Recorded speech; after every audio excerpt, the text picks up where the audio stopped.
Shalom Aleihim. Bapak Yahweh memberkati saudara sekalian.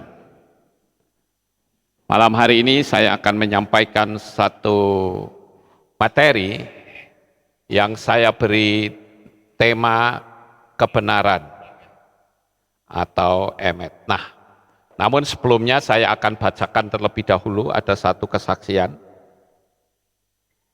dari Bapak Markus Tete Effendi.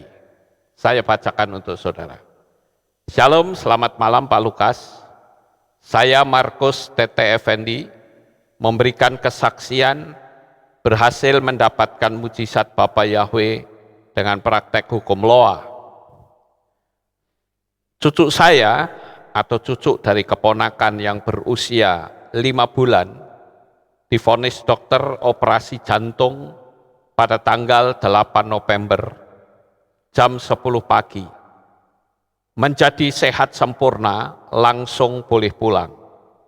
Saya praktekkan hukum loa dengan cara membayangkan seperti yang Pak Lukas ajarkan.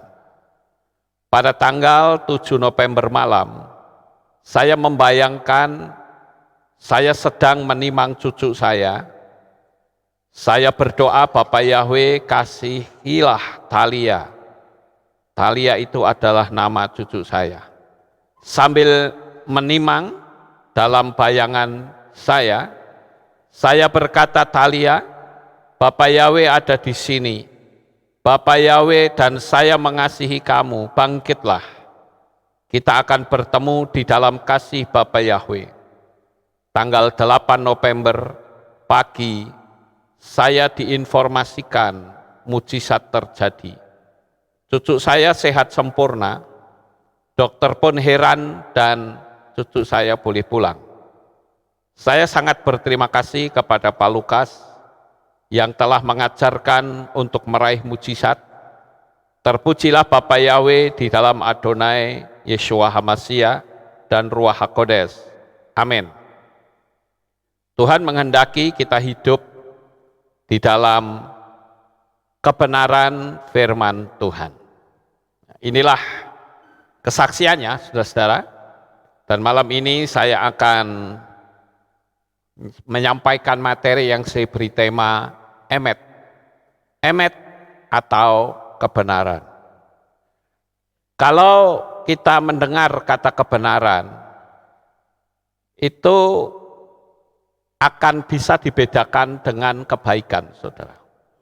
Baik dan benar itu berbeda. Saya di sini menggambarkan sebuah film, yaitu Robin Hood, saudara. Robin Hood ini orangnya baik nggak, saudara? Orangnya baik sekali ya. Dia suka nolongin orang-orang miskin, ya.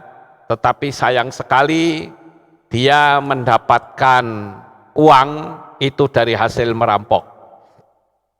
Jadi Robin Hood ini merampok setiap saudagar-saudagar yang lewat di hutan dan hartanya dijarah, kemudian dibagi-bagikan kepada orang miskin. Memang tindakan dia itu baik, tetapi tidak benar, saudara-saudara. Itu sebabnya kenapa kata emet itu gambar utamanya adalah Robin Hood. Karena kebanyakan orang berpikir orang yang benar itu pasti baik. Ya. Memang kalau orang benar itu baik, tapi orang baik belum tentu benar, saudara. Nah, tentu kita tahu bahwa Tuhan itu menghendaki hidup kita dalam kebenaran. Ada hukum sistemiknya Bapak Yahweh yang harus dijalani dan itu pun juga dalam kebenaran. Setiap orang yang menjadi pelaku hukum law of attraction atau hukum daya tarik menarik, jikalau dia mengizinkan banyak energi-energi negatif, maka hukum law itu tidak akan jalan, saudara-saudara. Dan kita tentu tahu bahwa kalau kita bicara masalah kebenaran, tentu saja semua agama pasti mengajarkan kebenaran. Tidak ada agama yang mengajarkan kejelekan. Ya. Namun kalau kita sudah berbicara masalah keselamatan, wah itu lain lagi, saudara. Kebenaran juga belum tentu bisa membawa orang selamat. Tapi kalau orang ingin selamat harus melalui darah Yeshua HaMashiach. Nah, kita akan melihat dari sudut pandang Ibrani tentang apa itu emet. Kalau saudara melihat di sini ya, ini alfabet dari huruf Ibrani, dari alef sampai tau. Ini kalau dijumlah ada 22 huruf, saudara-saudara. Nah, saya membedakan di sini ada 22 huruf mayor, artinya yang utama, sementara ada 5 huruf yang berubah pada saat dia berada di belakang. Saya ambil contoh misalnya seperti ini adalah kaf. Ya, kaf sofit ini kaf yang ada di belakang. Jadi kalau saudara menulis huruf Ibrani, tetapi kebetulan huruf belakangnya itu kaf, itu nulisnya tidak boleh seperti ini, tetapi harus ke bawah yang merah. Kemudian juga mem. Mem ini juga ada, ya, mem sofit ini di belakang ya, ini beda gambarnya. Ya, bentuk hurufnya itu beda. Begitu juga dengan nun. Nun itu yang di belakang dia akan ke bawah. Kemudian ini P dan Sade. Ada 5 huruf. Jadi kalau dihitung semuanya ada 22, saudara-saudara. Nah, kalau kita perhatikan di sini, ya ini ada dari alef sampai mem itu 14. Dari tau sampai mem itu 14. Jadi kalau kita perhatikan di sini, maka kata emet, nah ini alef, mem, dan tau, ini membacanya emet, saudara-saudara. Nah, kalau kita perhatikan kata emet itu artinya kebenaran. Nah, di sini ada hal yang cukup menarik, di mana di sini ada huruf alef. Saya perlu memberitahu bahwa huruf alef itu adalah huruf yang selalu menyangkut masalah sesuatu yang bersifat ilahi, ya, something divine. Ini emet. Ya. Tetapi kalau alefnya ini diambil, maka kata mat ini, ya, ini artinya adalah kematian, saudara. Ini sekali lagi ya, emet, alef, mem, tau.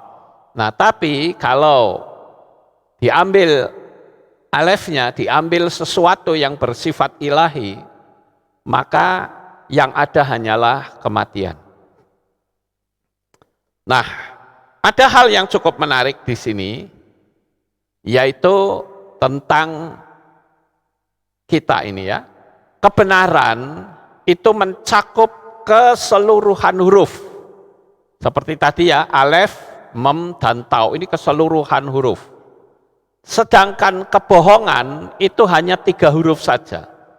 Ya, jadi cukup menarik ya, kalau tadi diambil huruf alefnya itu bisa berarti kematian, tetapi kalau hanya mencakup sin, p, dan res, ya, dibaca sheker, ini artinya kebohongan, saudara-saudara.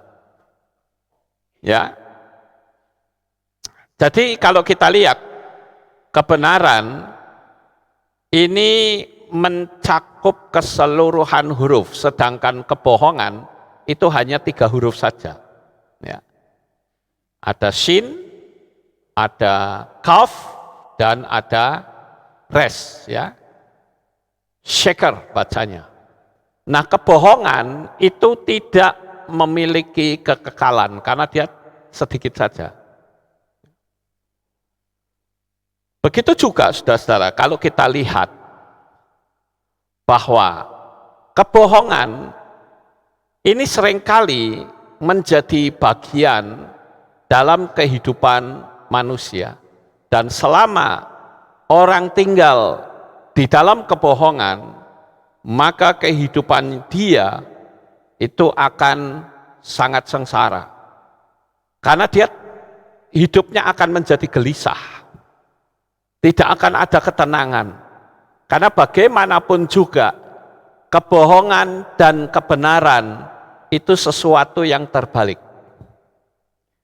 Nah, Bapak Ibu yang terkasih, kalau kita melihat meterai Tuhan, orang bijak terkadang mengatakan meterai Tuhan adalah kebenaran. Jadi kalau saudara pingin hidupnya itu dijadikan Tuhan sebagai hidup yang benar, maka dia harus memiliki meterai Tuhan. Karena huruf terakhir dari 3 kata yang mengakhiri kisah penciptaan, ya, yaitu ini kan dibaca Elohim, ya. Nah, bara Elohim la'asot atau Tuhan menciptakan untuk melakukan di kitab Bereshit atau Kejadian 2 ayat 3. Mengeja kata emet, ini ya. Coba ini, saya ingin tahu saudara bisa nggak ini bacanya apa ini? Bara Elohim la'asot. Ya, ini artinya Tuhan menciptakan untuk melakukan. Melakukan apa saja. Nah, ini kita menemukan huruf emet juga, kebenaran. Nah, Bapak Ibu yang terkasih, kalau kita berbicara tentang kebenaran, maka kita jadi ingat siapakah sebetulnya kebenaran itu? Tidak lain adalah Yeshua HaMashiach sendiri. Nah, Yeshua berkata, akulah jalan atau haderek, ya, kebenaran atau haemet, dan hidup atau hakayim. Tidak ada yang datang kepada Bapa tanpa melalui aku. Nah, disinilah kita melihat bahwa kebenaran itu akan distempelkan kepada orang yang sudah termeterai atas namanya. Jadi, meterai kepemilikan itu adalah simbol dari kematian dan kebangkitan. Nah, Bapak Ibu yang terkasih, kalau kita berbicara tentang baptisan atau meterai kepemilikan ini, setan dengan berbagai macam cara berusaha untuk menghalang-halangi. Dia berusaha untuk menyingkirkan supaya orang tidak sampai dimeterai atas namanya dengan berbagai macam dalih. Nah, saya akan tunjukkan kepada saudara tentang seseorang bahkan sudah dibaptis pembaharuan dan sudah menerima akte baptisan, namun disangkali gara-gara dia nonton video pendeta yang anti dengan nama Yahweh. Nah, Bapak Ibu yang terkasih, saya akan tunjukkan bagaimana orang ini memberikan WA kepada saya. Namun, tentu saja saya rahasiakan namanya. Nah, di sini saya bacakan ya. Shalom Pak Lukas. Dengan berjalannya waktu, selama ini sesudah kami terima baptis pembaharuan, sebenarnya dari awal sudah tidak ada damai sejahtera. Karena ada unsur harus. Sedangkan kalau Tuhan tidak pernah maksa, ini juga Saya tidak pernah maksa, tapi dia mengatakan harus. Kalau harus, itu harus apa? Meninggalkan nama sesembahan lama. Ya, tidak bisa tidak ya. Jadi karena ada keharusan, harus tinggalkan nyebut nama Yesus. Di situ saya tidak ada damai sejahtera, Pak. Dengan tuntunan Roh Kudus, wah ini hati-hati saudara ya. Ini hati-hati nih ngomong Roh Kudus. Ini sekarang nih banyak loh saudara-saudara. Orang yang dengan entengnya berkata Roh Kudus berbicara. Tetapi nggak ada dasarnya sama sekali. Perhatikan, saya lanjut ya. Dengan tuntunan Roh Kudus, bahkan lewat mimpi dan pemasukan-pemasukan, maka saya ambil keputusan. Perhatikan keputusannya. Mulai hari ini, detik ini, sewaktu saya ketik WA ini kepada Bapak, maka saya batalkan sertifikat yang sudah kami terima. Tidak ada lagi hubungannya dengan pembaptisan pembaharuan dalam nama Tuhan Yesus. Ya itu haknya dia ya saudara-saudara. Karena ya itu maka saya bilang kalau sudah dibaptis, jangan nonton orang-orang yang tukang nyinyir. Saya kasih tahu di internet itu banyak orang yang nyerang saya. Karena saya memanggil nama Yahweh dan Yesua. Padahal yang panggil nama Yesua banyak gak? Banyak. Tapi kenapa yang diserang saya saudara? Ya nggak tahu juga ya. Kenapa seperti itu? Ya. Nah ini. Lalu kemudian saudara-saudara, dengan berjalannya waktu, ternyata orang ini sadar saudara-saudara. Ya katanya Roh Kudus ya. Ya ini. Makanya kalau sesuatu itu jangan gampang ngomong Roh Kudus, saudara. Ini bahaya banget ya. Apalagi kalau sampai ngomong Roh Kudus itu setan misalnya, itu sudah nggak ada ampun loh. Jangan main-main. Ya. Jangan orang itu sombong, tingkat pengetahuan yang rendah. Belajar juga enggak, tetapi dengan mudah mengatasnamakan Roh Kudus, itu sangat berbahaya. Karena ada ayat firman Tuhan mengatakan menghujat Bapa, menghujat Putra ada pengampunan. Tapi kalau menghujat Roh Kudus tidak ada pengampunan, baik di dunia maupun di akhirat. Wah bahaya saudara. Jadi saya menghimbau kepada saudara-saudara, ya. Makanya saya katakan, kalau orang baptis sama saya, itu harus saklek. Dia harus berani tinggalkan semuanya. Saya tanpa kompromi, saudara. Saya dari dulu kalau sudah masalah iman, saya tidak kompromi, saudara. Dan hebatnya lagi, orang kadangkala dikejar-kejar ketakutan kalau sudah bicara iman. Saya nggak pernah takut masalah iman, saudara. Karena saya tahu siapa yang saya sembah, siapa yang saya muliakan, siapa yang saya tinggikan.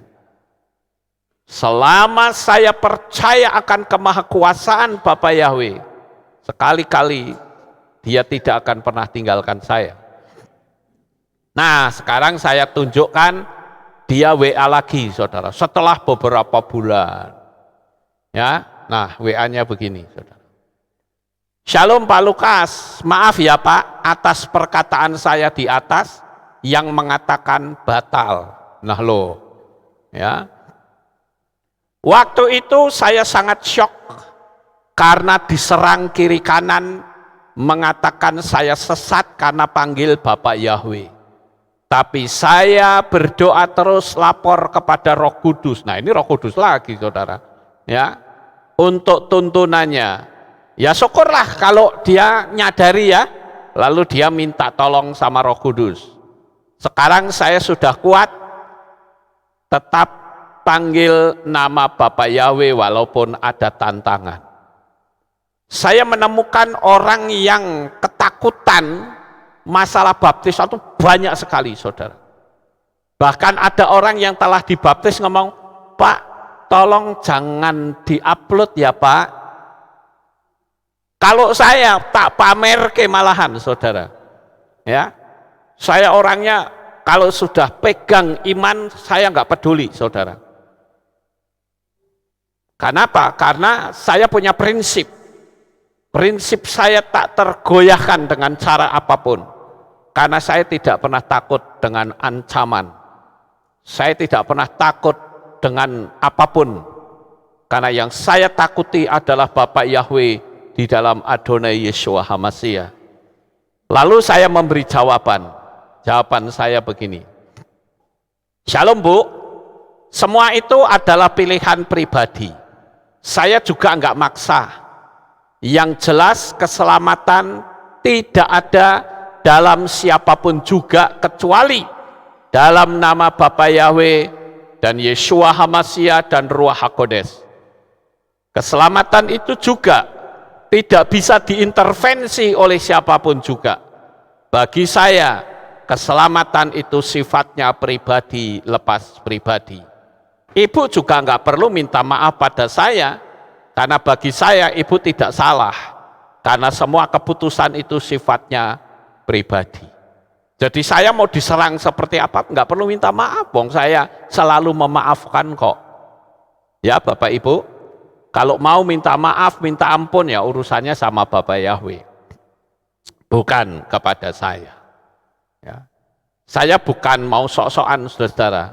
Dari sejak saya dulu, dari kepercayaan lain, percaya kepada nama Arab Yunani itu, dan sampai saya memanggil nama Bapa Yahweh dan Yeshua, saya tidak pernah takut dengan ancaman. Saya justru menghimbau kepada saudara sekalian, apa sih yang ditakuti saudara? Wong kalau kita dibunuh ya paling-paling kita mati kok takut. Iya toh? Mati hari ini, mati besok, mati lusa ya podo wae. Tetapi setidak-tidaknya kita bisa tunjukkan, ini loh iman saya. Makanya ketika saya dibaptis, saya akan saya beritahukan kemana-mana. Ini loh, saya sudah dimeterai dalam meterai kepemilikan. Kenapa sih kok saya selalu mengarah kepada baptisan? Karena baptisan itu meterai, saudara-saudara.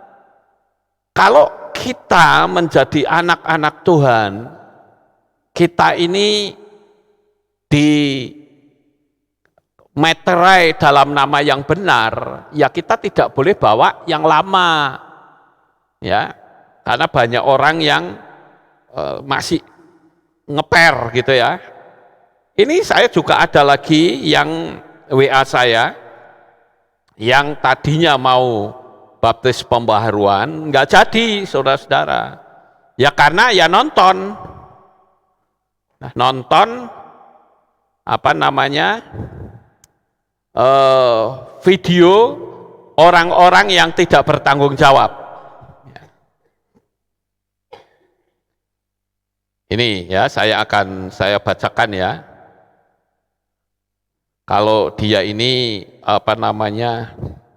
nah ini.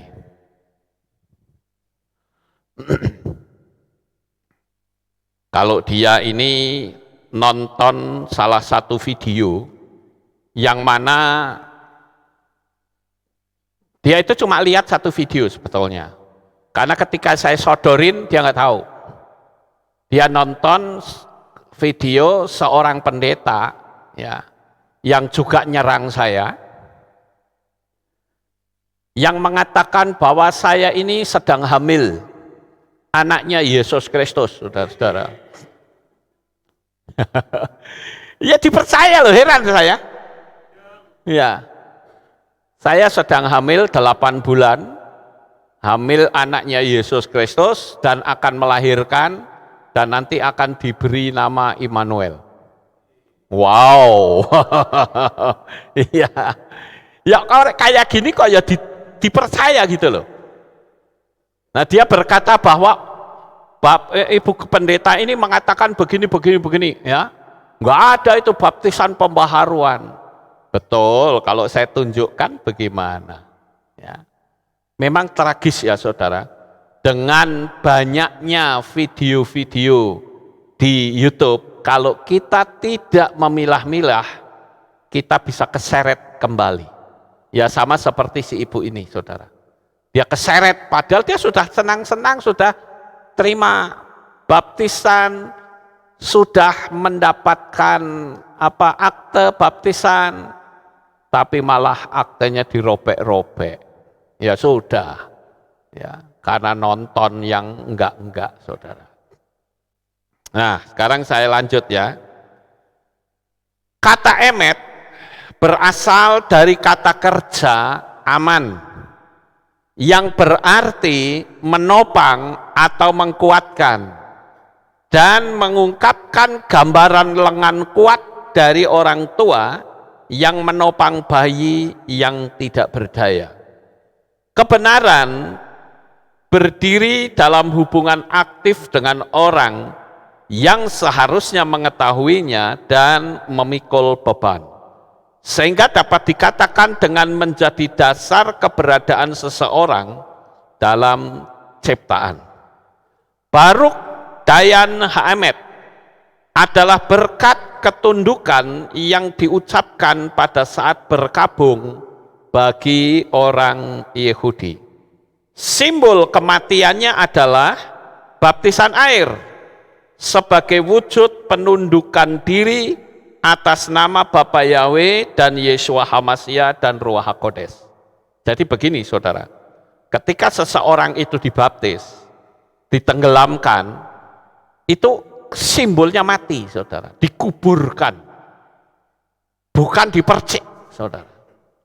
Sekalipun ada orang yang mengatakan itu kan simbol, justru yang namanya simbol itu harus tepat. Kalau tidak tepat bukan simbol namanya. Saya buat sebuah ilustrasi. Negara Indonesia ini simbolnya apa saudara? Garuda Pancasila. Garuda Pancasila itu kan ada sayapnya begini ya. Kira-kira sayapnya ada berapa? 17 ya. Yang ekornya 8, yang di sini 45. Nah sekarang kira-kira kalau saya ambil 1 atau 2 kotak di sini, nampak enggak saudara? Tidak nampak. Tapi kalau dihitung baru ketahuan bahwa ini adalah palsu saudara. Jadi nampaknya asli, sebetulnya palsu. Begitu juga dengan baptisan.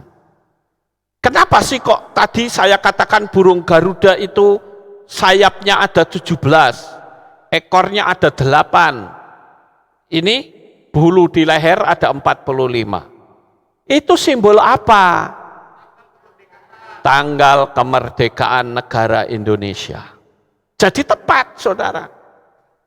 Kalau dibilang itu kan hanya simbol, oh ini orang salah ini. Yang namanya simbol harus tepat. Yeshua pada waktu mati, dia itu dikuburkan, betul nggak saudara? Walaupun cara penguburannya berbeda dengan di Indonesia. Tidak dimasukkan ke dalam tanah, tetapi di dalam gua. Itu dikubur, saudara-saudara. Nah setelah dikubur pada hari yang ketiga dia bangkit kembali. Nah ketika kita baptisan itu kita ditenggelamkan, itu artinya kubur. Kalau dipercik ya bukan kubur namanya. Sama seperti saya bilang saya mau mandi dan saya raup, sama atau tidak? Beda. Kalau raup cuman diperciki saja itu raup. Kalau mandi itu ditenggelamkan atau diguyur, walaupun para teolog menganggap nggak masalah, silahkan, tidak bermasalah. Bagi saya bermasalah, saudara. Bagi saya bermasalah. Kenapa? Karena dunia alam supranatural itu harus tepat. Nah itu sebabnya kenapa tadi saya katakan bahwa baptisan itu adalah simbol dari kematian dan kebangkitan. Apakah baptisan pembaharuan itu ada dalam kitab suci? Ada. Nah ini saya akan jelaskan sedikit ya, supaya saudara bisa paham. Begini saudara-saudara, kita baca saja dari kitab Maaseslihim atau Kisah Para Rasul. Ya. Ayo kalau saudara punya kitab suci dibaca, Kisah Rasul pasal 19 ayat 1 sampai ayat 7. Saya bacakan deh untuk saudara ya. Dan terjadilah ketika Apolos sedang berada di Korintus, Paulus tiba di Efesus dengan menjelajahi bagian-bagian pedalaman. Dan ketika mendapati beberapa orang murid, ia berkata kepada mereka, apakah kamu sudah menerima Roh Kudus setelah menjadi percaya? Dan mereka berkata kepadanya, bahkan kami malah belum pernah mendengar bahwa ada Roh Kudus. Dan dia berkata kepada mereka, kalau begitu, ke dalam apa kamu telah dibaptis? Dan mereka berkata, ke dalam baptisan Yohanes. Lalu Paulus berkata, memang Yohanes membaptiskan baptisan pertobatan dengan mengatakan kepada umat agar mereka menjadi percaya kepada Dia yang datang sesudah dirinya, yaitu kepada Yeshua sang Hamasiah. Dan setelah mendengarnya, dibaptislah mereka dalam nama Tuhan Yesua. Dan Paulus menumpangkan tangan atas mereka. Turunlah Roh Kudus atas mereka. Mereka juga berbicara dengan bahasa lidah dan bernubuat. Dan mereka semuanya kira-kira ada 12 orang. Nah, sekarang saudara perhatikan kalimat ini ya. Ia berkata kepada mereka, apakah kamu sudah menerima Roh Kudus? Perhatikan yang saya garis merah ini. Setelah menjadi percaya, mereka berkata kepadanya, bahkan kami malah belum pernah mendengar bahwa ada Roh Kudus. Lalu di situ Paulus curiga, loh, kalau belum pernah mendengar berarti kamu baptisannya salah. Ya Bapak Ibu, salah karena baptisan yang benar itu nama Bapa disebut, nama Putra disebut, dan nyebut Roh Kudus. Roh Kudus itu bukan nama ya. Jadi Roh Kudus bisa diterjemahkan, bisa dibilang Ruach HaKodes, bisa dibilang Holy Spirit, bisa dibilang Roh Suci. Ya sama saja, karena itu bukan nama. Nah sekarang saudara, perhatikan ini. Dan setelah mendengarnya, dibaptislah mereka dalam nama Tuhan Yesua. Nah sini saya kasih bawah garis kurung ya. Apakah kalimat ini berarti Paulus tidak menyebut Roh Kudus? Sedangkan Paulus baru saja menerangkan tentang Roh Kudus. Kira-kira saat membaptis Paulus menyebut enggak? Ya mesti nyebut saudara. Paham nggak saudara? Nah, kenapa kok di sini dikatakan baptislah mereka dalam nama Tuhan Yesua?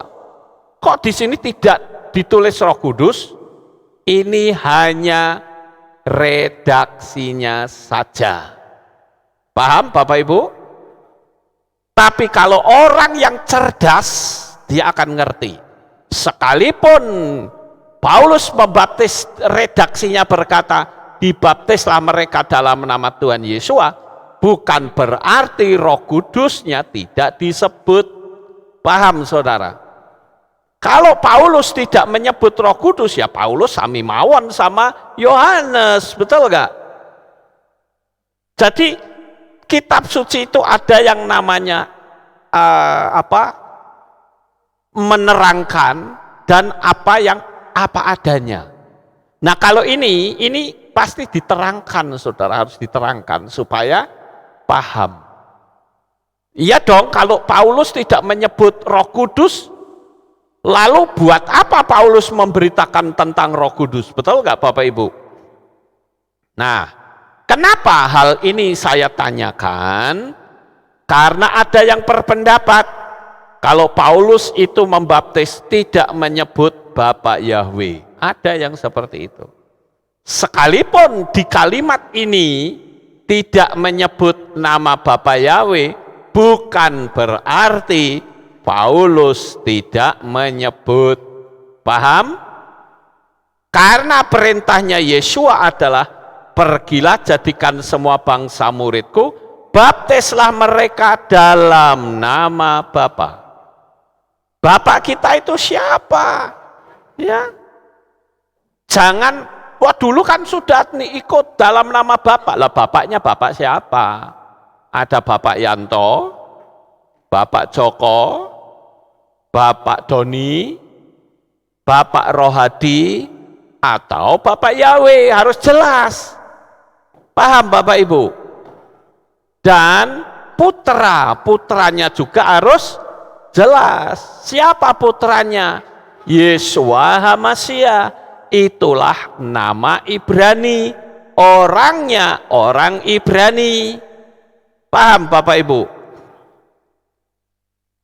Jadi kalau dalam nama Bapak Arab, putra Yunani, lah itu sesuai apa tidak?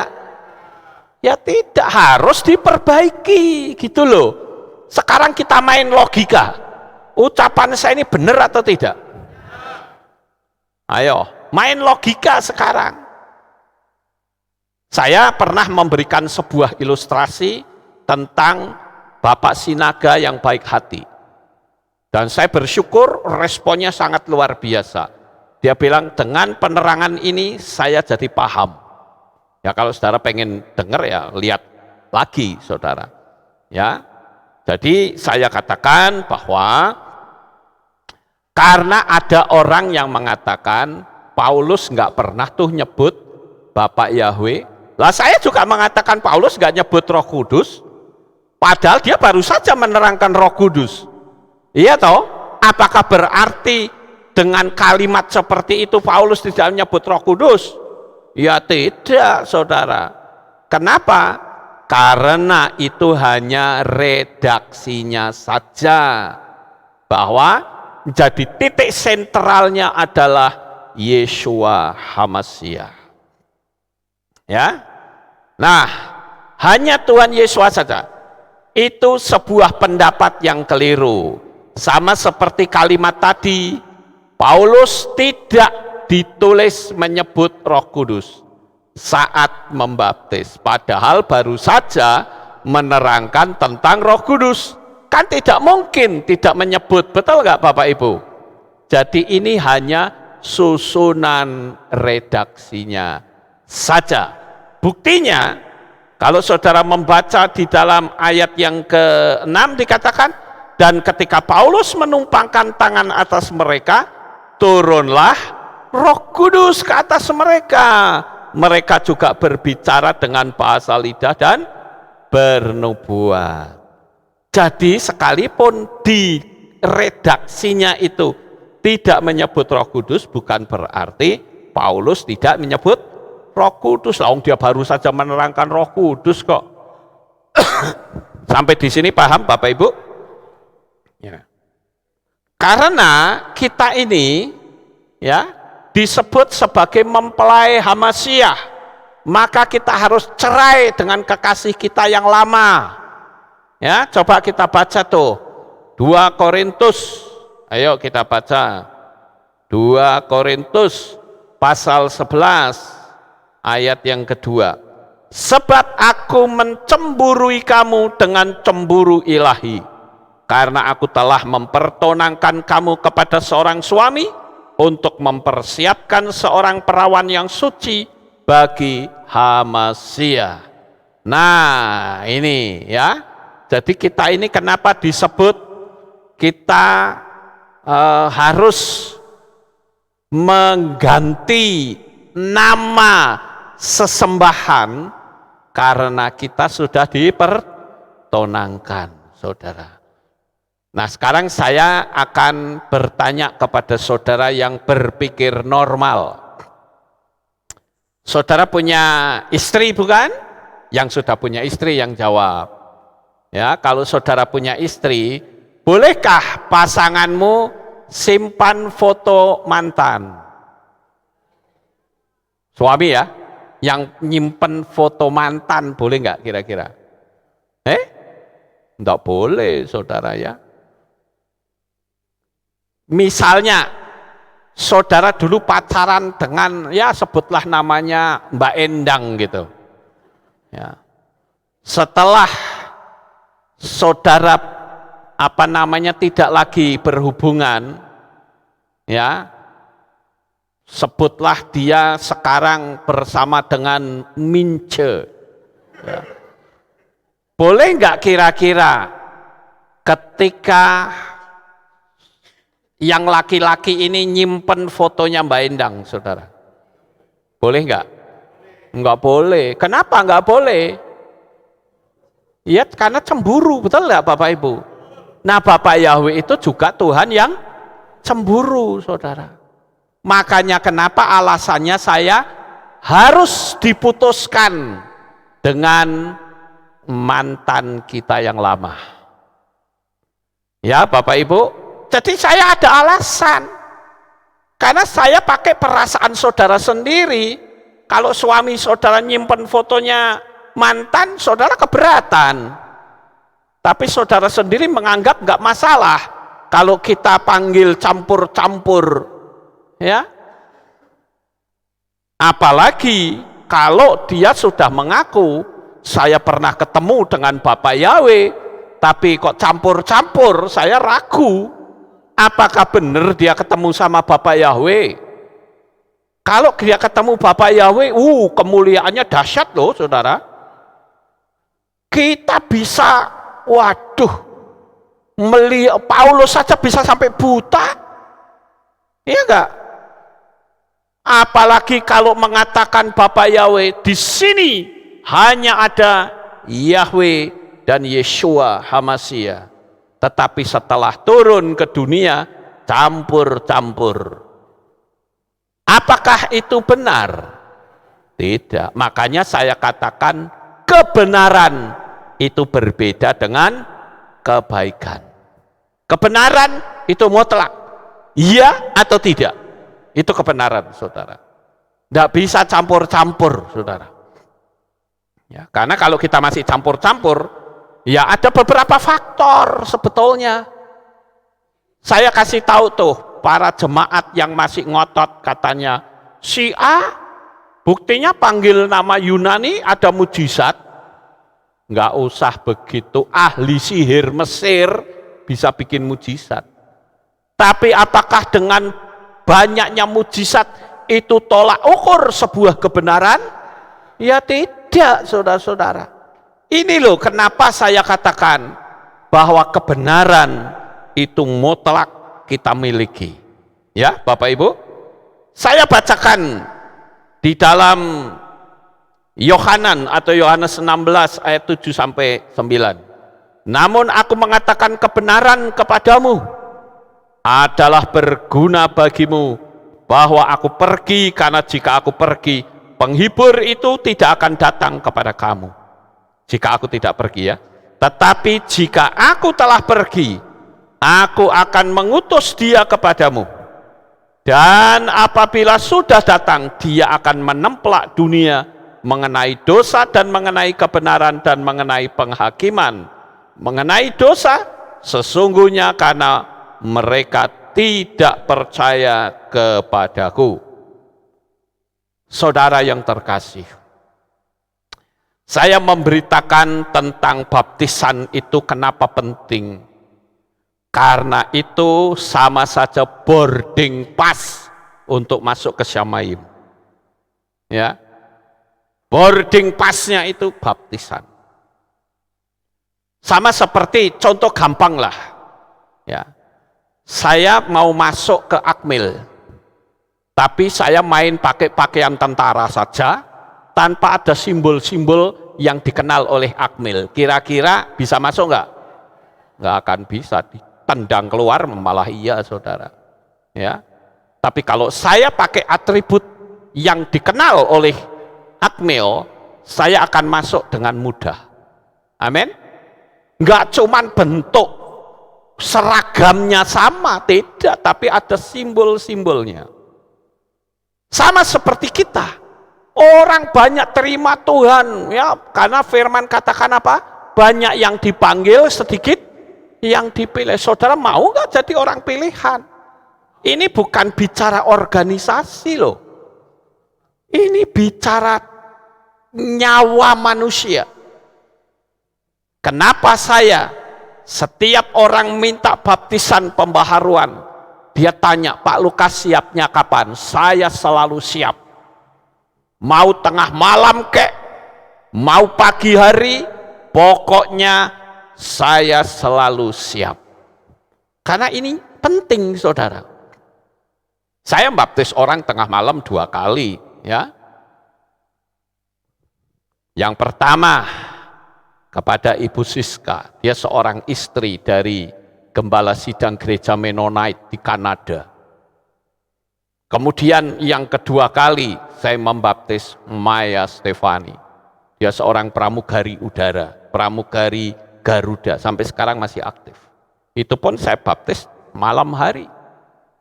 Sekalipun satu, bagi saya itu penting. Kenapa? Karena sida-sida dari Ethiopia itu juga cuman satu, dibaptis oleh Filipus. Betul nggak Bapak Ibu? Satu orang. Tapi yang terjadi, gereja itu menghambat. Baptis kalau dikumpulin dulu 10 orang. Nanti kalau sudah kumpul juga dikatekisasi dulu. Pertanyaan saya, nah kalau belum dibaptis terus mati, sing tanggung jawab siapa? Ayo. Apakah Pak Pendeta mau tanggung jawab? Enggak. Aku nggak ngerti kenapa dia mati duluan, mesti kan gitu. Tapi Anda penghambat. Karena seharusnya dibaptis, tetapi Anda tunda-tunda terus. Makanya saya paling mengerikan. Tadi ada orang yang telepon saya dari Sulawesi. Dia mau datang ke sini hanya untuk baptisan, saudara. Dia bilang, Pak saya mau baptis, tapi bapak saya itu sudah tua. Karena anaknya kemarin datang baptis. Sudah. Langsung begitu baptis, langsung pulang ke Sulawesi, saudara. Jauh. Tapi mereka datang ke sini. Bahkan ada dulu yang dari Malaysia, nggak sampai 2 jam di sini, saya baptis, manifest, langsung pulang kembali ke Malaysia. Mungkin kalau orang yang pikirannya rendah akan berkata, bodoh amat, baptis aja kok cuman ditenggelamkan kok, dadak jauh-jauh. Ya karena Anda nggak ngerti tentang keselamatan. Tapi kalau orang yang ngerti, kita bersyukur, saudara-saudara. Sekarang yang menjadi pertanyaan, kenapa sih kita perlu hidup dalam kebenaran? Jawaban pertama adalah karena kita menghadapi tokoh yang hebat, yang bisa memelintirkan firman, sehingga manusia bisa jatuh dalam dosa. Siapakah tokoh itu? Setan, saudara, atau Satan. Dengan segala kelicikannya, Satan berusaha untuk cari alasan untuk memiliki pembenaran diri. Nah ini, pembenaran ini repot, saudara.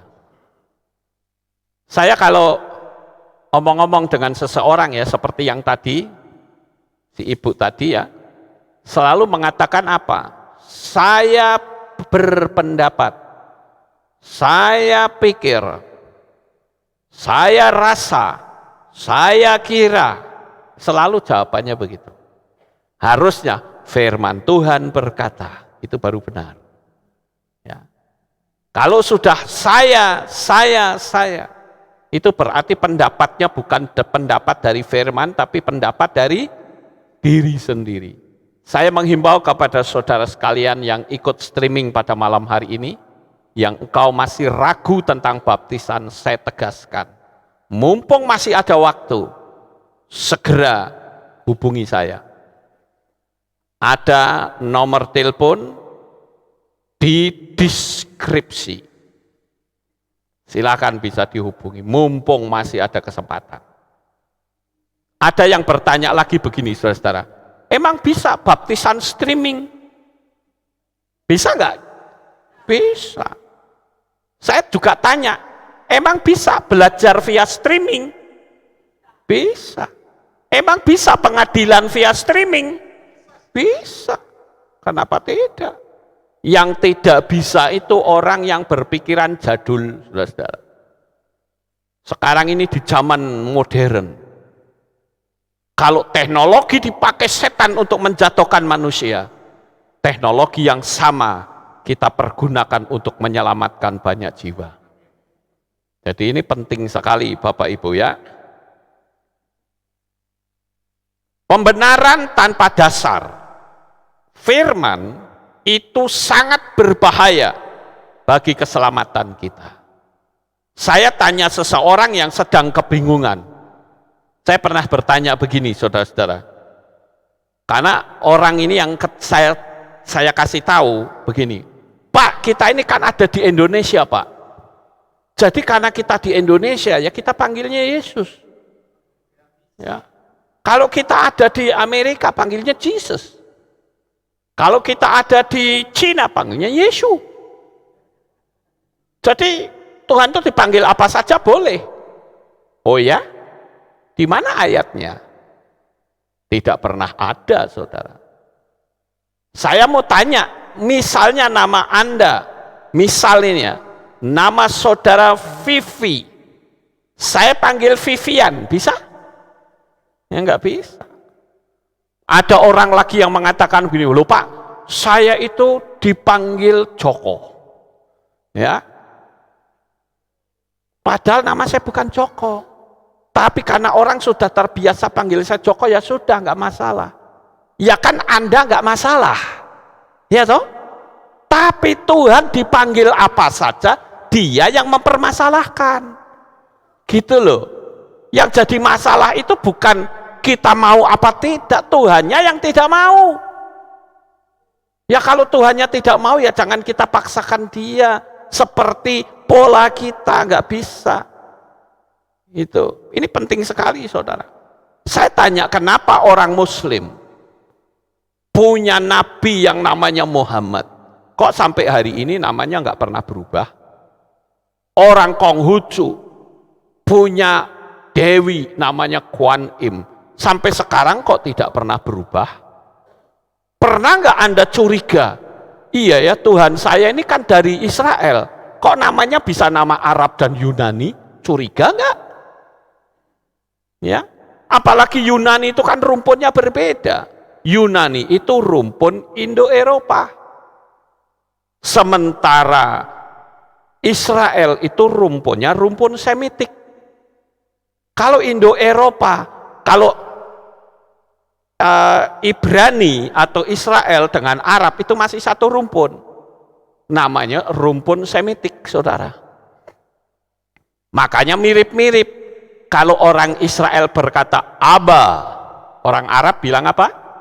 Abah, ya, Abi, ya. Tapi kalau Yunani beda, Abah di Yunani jadi pater, beda, saudara, karena sudah rumpunnya beda. Lawang Indonesia saja dengan Malaysia yang satu rumpun saja beda kok. Kalau di Indonesia ini namanya apa? Ponsel. Kalau di Malaysia bimbit, saudara. Ini bimbit ini. Di sini naik mobil, di sana naik kereta. Padahal naik kereta kan kereta kuda. Ya enggak?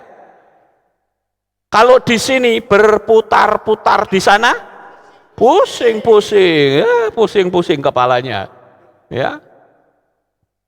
Di sini pasukan apa namanya? Pemadam kebakaran. Kalau di sana ya, pasukan basah kuyuk. Ya, boba. Terus kalau di sini veteran, kalau di sana tentara tak berguna. Loh memang begitu, saudara. Memang kalau saya lihat bahasa Malaysia itu lucu, saudara-saudara. Padahal masih satu rumpun. Kita pergi, yuk kita ke toilet. Kalau di sana tandas, saudara. Tandas. Kita nggak ngerti tandas apa. Kalau di sana tandas itu artinya toilet, saudara. Padahal masih satu rumpun. Ya. Ada lagi pasukan terjun payung. Kalau di sana pasukan begayut, bergayut-gayut gitu, ya. Ya. Kalau di sini apa itu yang buat menghaluskan menghaluskan jalanan namanya apa? Slender, ya betul nggak slender? Kalau di sana setrika bumi. Ya. Ya. Lucu-lucu memang, tapi ya itulah. Padahal satu rumpun, saudara. Nah ini saya memberi penerangan seperti ini agar saudara punya wawasan gitu loh. Jadi jangan, saya kan ngomong selalu ada dasarnya, saudara. Itulah yang namanya kebenaran. Saya tanya sama orang sampai hari ini belum dijawab. Kenapa Islam punya Muhammad sampai hari ini nggak pernah berubah nama itu? Konghucu punya Kuan Im, Kuan Kong, Kuan Ping sampai sekarang nggak pernah berubah. Tapi kenapa Israel punya Yahweh jadi berubah nama Arab dan Yunani?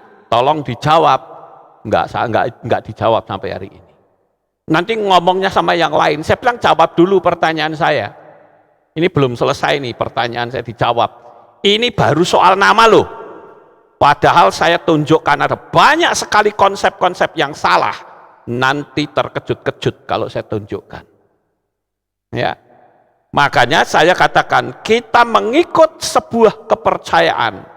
Jangan asal anut grubyuk. Tahu anut grubyuk? Pokoknya ikut sajalah, wis sing penting rame-rame. Oh nggak bisa, saudara. Kita harus ikut yang benar, saudara. Ya, kebenaran itu bisa dibuktikan sesuai dengan dasar kitab suci. Makanya ada orang bilang, Pak Lukas mana ada baptisan pembaharuan? Kitab suci tidak ada. Ya karena dia tidak membaca. Paulus kan baptis pembaharuan. Orang yang dibaptis waktu itu tidak memanggil nama Roh Kudus. Ya, tidak memanggil Roh Kudus. Jadi kebenaran itu objektif, berdasarkan realita. Ya, kalau kitab sucinya ngomong begitu, ya sudah kita ikutin saja. Jadi ini yang penting, saudara. Yang kedua, kebenaran yang akan membela kita. Kenapa kita perlu hidup dalam kebenaran? Yang pertama tadi karena musuh kita adalah setan. Yang kedua, karena dengan kita berjalan dalam kebenaran, maka kebenaran itulah yang akan membela kita. Orang boleh saja melakukan kecurangan kepada kita, tetapi selama kita hidup dalam kebenaran, maka kebenaran itulah yang akan menolong kita. Kenapa? Karena kebenaran itu adalah Yeshua HaMashiach sendiri. Sampai di sini paham Bapak Ibu? Sekali lagi saya sangat bersyukur ya dengan berjalannya waktu sudah ratusan jiwa-jiwa yang baptis pembaharuan. Jangan sampai terlambat. Waktunya sudah tidak lama lagi. Engkau harus dimeterai dalam meterai kepemilikan yang benar. Ya. Nah, oleh karena itulah malam hari ini, selama kita tetap berpegang kebenaran, maka Bapa Yahweh di dalam Adonai Yeshua HaMashiach akan selalu menolong kehidupan saudara. Sukses besar untuk saudara. Bapa Yahweh memberkati. Haleluya. Kita tunduk kepala, kita akan berdoa. Kami mengucapkan terima kasih dan syukur kepadamu ya Bapa. Pada malam hari ini kami telah menyampaikan firman-Mu. Biarlah apa yang kami sampaikan menjadi berkat bagi umat-umat-Mu. Terima kasih Bapa Yahweh. Meteraikanlah firman Tuhan ini di dalam hati anak-anak-Mu semuanya. Di dalam nama Adonai Yeshua HaMashiach, kami sudah berdoa. Amin. Ya, kita akan dengar, oh tidak ada pengumuman. Baik, karena tidak ada pengumuman, saya akan membacakan surat ucapan terima kasih dari keluarga Ibu Uwuh. Kepada YTH Bapak Ibu Gembala Kehilat Aleftau Magelang. Dengan ini saya mewakili keluarga dari Ibu Uwuh mengucapkan banyak terima kasih kepada Bapak Ibu Gembala serta pengurus Kehilat Aleftau yang telah membimbing doa dan lainnya untuk ibu saya sejak sakit hingga meninggal.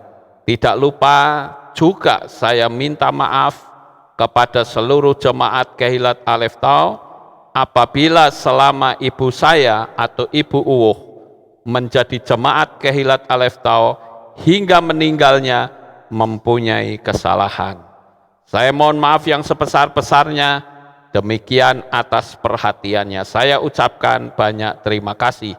Hormat saya, Mariati, anak dari Ibu Uwuh. Nah, ini sudah saya bacakan, dan kita akan akhiri kebaktian kita. Saya mengundang jemaat Tuhan kita bangkit berdiri, kita tutup dalam doa. Terima kasih Bapak Yahweh, selesai sudah ibadah kami, dari awal, pertengahan, sampai pada akhirnya. Sebentar lagi anak-anak-Mu akan pulang ke rumah mereka masing-masing. Jaga, lindungi, peliharakan mereka sampai di rumah dengan selamat. Pertemukan kembali pada jam-jam ibadah mendatang di dalam ikatan tali kasih-Mu. Terima kasih ya Tuhan, inilah doa syukur yang kami naikkan. Di dalam nama Adonai Yeshua HaMashiach kami berdoa. Mari kita angkat tangan kita dan kita akan menerima berkat Kohanim. Haleluya. Yefareke ka Yahweh wa yismereka.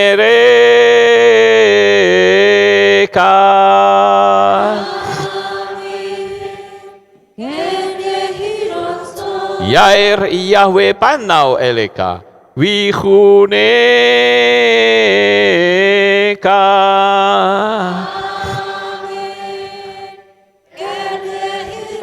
Yesa Yahweh panau eleka wa yashem lecha shalom.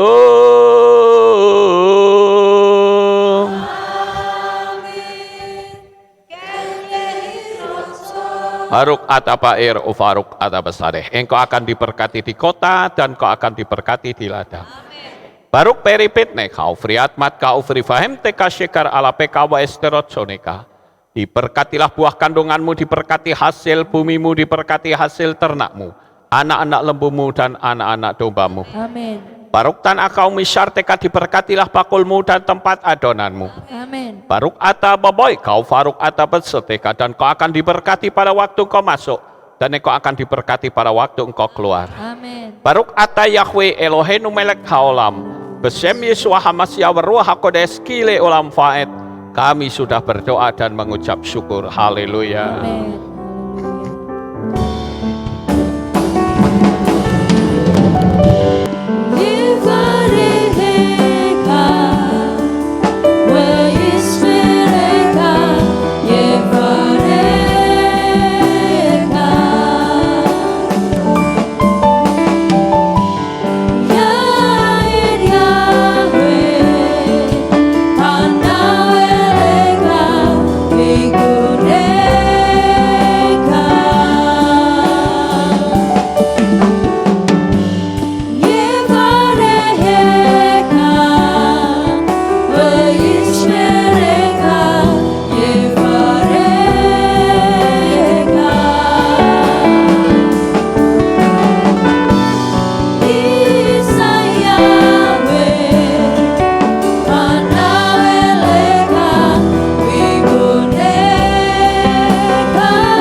Bapak yang memberkati. Sampai ketemu di ibadah berikutnya.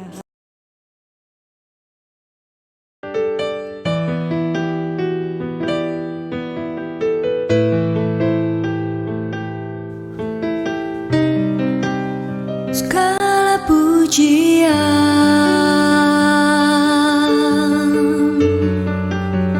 hanya untuk-Mu Tuhan,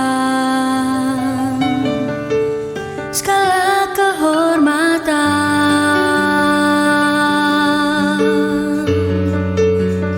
juga punya-Mu Tuhan.